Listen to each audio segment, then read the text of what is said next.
Detectives, we may have just uncovered the first major leadership crisis of Mortal Kombat 2. The Lin Kuei is broken. Behind has betrayed Earthrealm. Smoke has abandoned the clan. Kuai Lang has abandoned the clan as well. The Shirai Ryu has been reborn. And somewhere in the middle of this frozen power vacuum sits a character NetherRealm hasn't properly introduced into the new era story yet. A character General Shao already seems to know far too much about.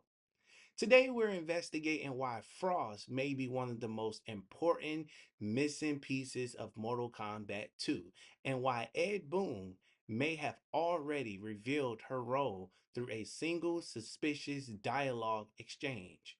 Let's examine the evidence. Before we dissect the timeline files, we need a quick tactical update from the War Room. I recently opened a direct security poll asking you exactly how Kano should debut in Mortal Kombat 2, and the results were nothing short of fascinating.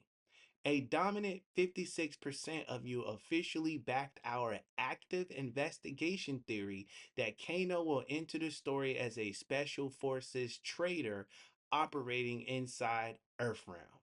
Meanwhile, 38% still believe Netherrealm will return him to his traditional street thug origins. What's interesting is that our latest findings suggest those two storylines may actually connect. Because when Kano secretly destabilized Earthrealm from within, another conflict appears to be forming inside the Lin Kuei itself. And at the center of this conflict is no one other than Frost. Let's investigate. To understand Frost's future, we first need to understand what happened to the Lin Kuei. By the end of Mortal Kombat 1, Bihan has completely shattered the clan's foundation. He betrays Earthrealm, he abandons Liu Kang, he turns his back on the principles his father spent a lifetime protecting. And the consequences are devastating. Smoke leaves, Kuai Lang leaves, the Shiryu is reborn. The brothers who once stood together are now mere enemies. For the first time in the new era history, the future of the Lin Kuei is completely uncertain. Who leads the clan? Who controls its future? What direction does it take? Those questions remain unanswered. And whenever a power vacuum appears in Mortal Kombat, someone inevitably rises to fill it. Which brings us directly to Frost. Because if NetherRealm intends to continue the Lin Kuei storyline in Mortal Kombat 2, it needs new players, new leaders, new rivals, and Frost checks every single box. Detectives, our law database uncovered something fascinating, and I'm so ready to share it with you guys. Frost's fixed point is not betrayal. Her fixed point is ambition. That distinction matters. Across every timeline, Frost wants the same thing: more power, more recognition, more authority, more control. The details change, the timelines change, the people around her change, but the ambition stays the same. It never changes. And we've seen this phenomenon before. Kenshi still loses his sight. Melina still becomes infected with Tarkat. Shao still becomes a warlord. Shang Tsung still becomes a sorcerous threat. The universe bends, but always remember, due to the rubber band effect, it eventually always snapped back. That's the foundation of the rubber band effect, and Frost fits perfectly inside of it. No matter the timeline, she always finds herself pursuing power, which becomes extremely important once we examine the next piece of evidence. Quick detective quiz.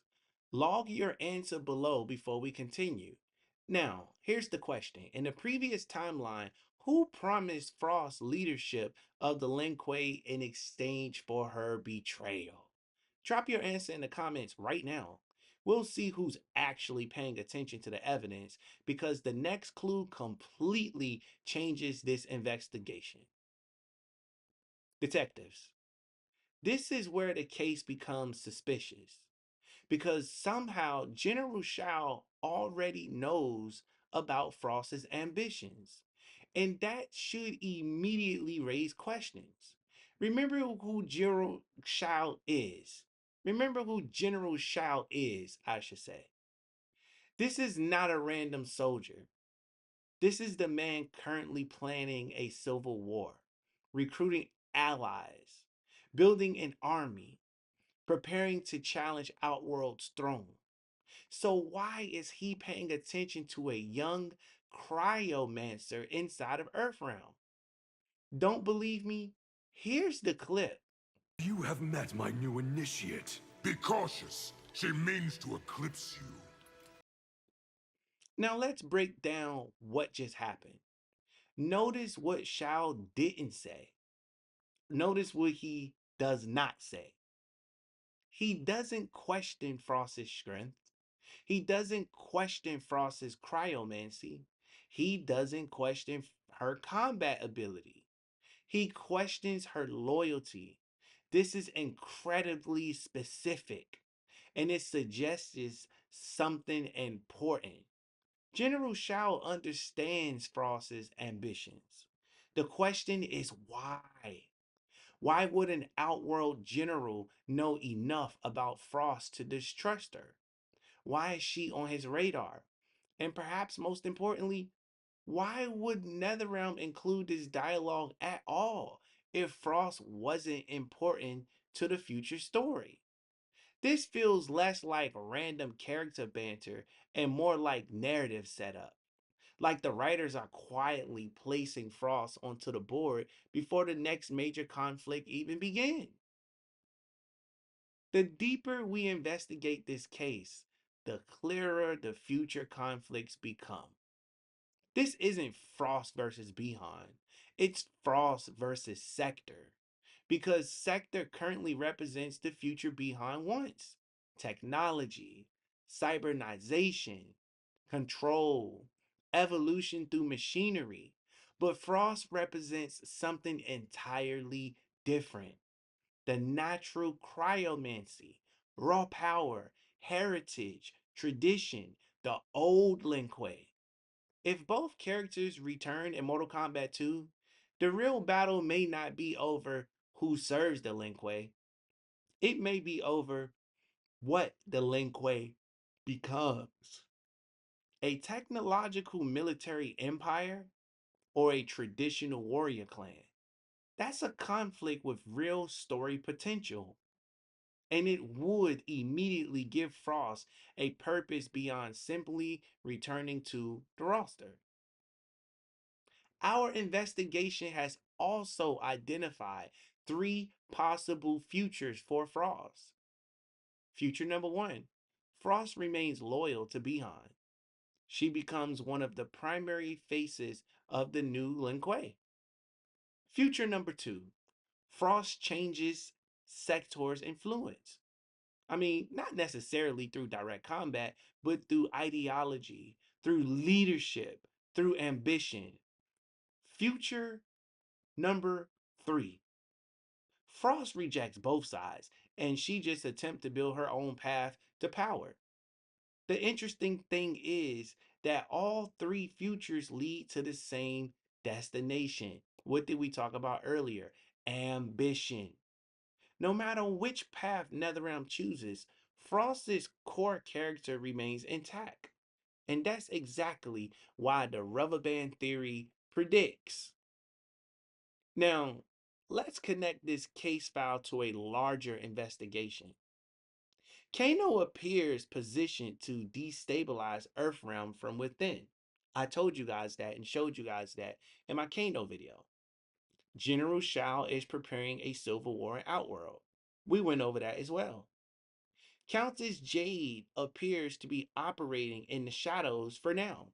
We went over that in Countess Jade's own video, which you can check out on our Civil War playlist at any time. But I want to make it clear The Lin Kuei is fractured, the Shirarayu is growing, and Frost sits directly in the middle of one of Earthrealm's largest unresolved conflicts. The more evidence we gather, the more obvious it becomes. These stories are not separate, they are connected. Every case file keeps pointing towards the same conclusion: a massive multi realm conflict is approaching. But while Frost may be fighting for the future of the Lin Kuei, another mystery remains unsolved. Hanzo Hasashi exists in Liu Kang's new era, yet the destiny that once belonged to him has already been claimed by Kuai Lang, which is the Scorpion Mantle. If Hanzo is no longer destined to become Scorpion, then what exactly is he destined to become? That's the case that we will cover tomorrow in our next investigation. Anyways, after reviewing Frost's history across multiple timelines, the Lin Kuei succession crisis, and General Shao's suspicious interest in her ambitions, our investigation has reached a troubling conclusion. Frost may not be returning as a simple roster addition. She may be returning as one of the most important players in the future of the Lin Kuei. Because if the rubber band theory is correct, Frost isn't being pulled towards a specific title. She's being pulled towards power. And in Mortal Kombat, power has always come with a price. Detectives, listen up. Case file 004 remains open. And the reason I say that is because there is so much more to learn with this Civil War, the Lin Kuei, and everything else that's going on. So let me know in the comments below. Will Frost join Behind, challenge Sektor, or create her own path entirely? If you enjoyed this investigation, continue the evidence trial by watching our Civil War playlist or our next MK2 case file that's appearing on your screen right now. I'll see you in the next report.